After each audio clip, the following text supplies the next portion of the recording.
नमस्कार, धन्यवाद आज के इस वीडियो के साथ जुड़ने के लिए। पिछले वीडियो में हमने बात की थी व्हाट इज बिलीफ।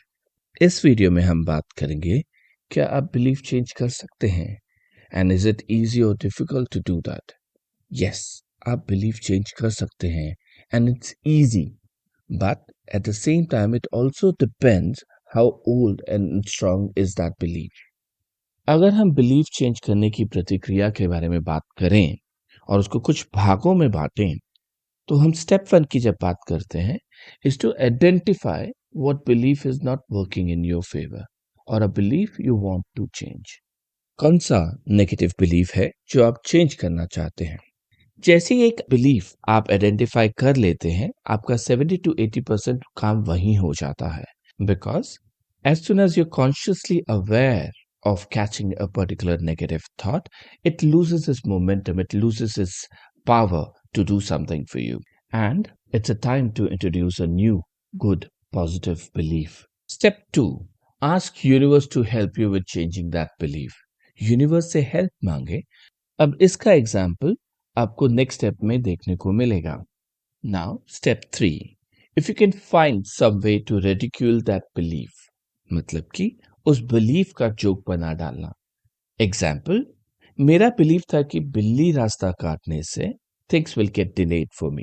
शायद ये एक बहुत छोटी सी बात है और मैं उस चीज को एक्चुअली मानता भी नहीं था कि ऐसा कुछ होता है, लेकिन जब भी वैसा होता था, बात कहीं मन में रह जाती थी और जिस भी काम के लिए रुकता था, रुकावट आती थी, it always use to link back, बिल्ली ने रास्ता काटा था, एंड फिर आपका मूड खराब हो जाता था।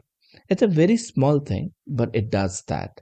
सवाल ये उठता है कि how did I ridicule this belief, इसका मैंने जोक कैसे बनाया और यूनिवर्स ने मुझे कैसे हेल्प की। एक दिन I was watching a stand up comedy on YouTube. Interestingly comedian इसी टॉपिक पे बात कर रहा था। उसने बोला, भाई इसमें बुरा मानने वाली क्या बात है, बिल्ली बस आपसे ज्यादा जल्दी में थी। And that's somehow stuck to my mind. Now जब भी बिल्ली रास्ता काटती है, आई जस्ट लाफ, बहन शायद जल्दी में है, कोई बात नहीं। Basically this belief is broken for me and it doesn't create any negative impact on my life any more. Step 4 या प्रोसेस 4 कह सकते हैं, is changing the belief by repetition. शायद ये प्रोसेस थोड़ा स्लो हो सकता है, लेकिन ये इफेक्टिव है। एग्जाम्पल के तौर पे, it was said to be glass टूटने से अपशगुन होता है, basically brings a bad luck. I slowly created a new belief by repeating on this.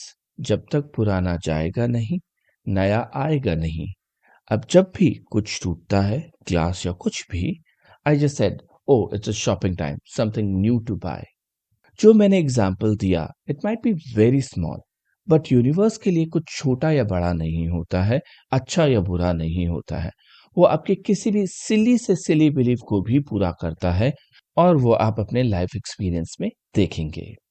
इस प्रोसेस के लिए इंपॉर्टेंट बात ये याद रखें कि आप जो भी नया बिलीफ क्रिएट कर रहे हैं, वो थोड़ा कैची होना चाहिए, जो आपको लगे, अरे वाह, I didn't think of that earlier. So ये कुछ प्रोसेसेस थे जो आपको बिलीफ चेंज करने में मदद कर सकते हैं। अब बात करते हैं जो मैंने आपसे पिछले वीडियो में सवाल पूछा था, what age is a old age for you? आप किस व्यक्ति को वृद्ध या बूढ़ा मानते हैं? अब जो भी जवाब था आपका इसके लिए, there is a high possibility कि आप उस उम्र में अपने आप को ओल्ड फील करना शुरू कर दें। फॉर मी, मेरा आंसर सिंपल था, 20 टिल आई डाई। अगर बुढ़ापा आया भी तो 70 या 80 की उम्र में। दूसरा सवाल जो था, आपके विचार में बुढ़ापे की क्या निशानियां हैं? The identification of an old age for you. अब आपने जो भी सोचा था, वो आपकी ऑब्जर्वेशन रही होगी आसपास के लोगों को देख के, जो आप अननोइंगली कैच कर लेते हैं, और देयर इज अ पॉसिबिलिटी कि आप उस उम्र में जब पहुंचे, वो सारे एक्सपीरियंसेस फील करने शुरू कर दें। इस ऑब्जर्वेशन की एक अच्छी बात ये होती है कि ये अच्छा और बुरा दोनों कैप्चर करता है। ऊपर बताए गए प्रोसेस के थ्रू आप अपने नेगेटिव बिलीफ को चेंज जरूर कर सकते हैं। मेरे लिए बुढ़ापा, old age means freedom to do anything I want to do. I'm always on vacation. Time to spend more time with friends. Freedom of time. Freedom of money. I'll be more intelligent. will be around loved ones, fun with grandchildren. Life will be easy, life will be fun. दुनिया के शोर से दूर, शांत, एक खुशहाल जिंदगी। आज के लिए बस इतना ही। आपका दिन शुभ हो। धन्यवाद।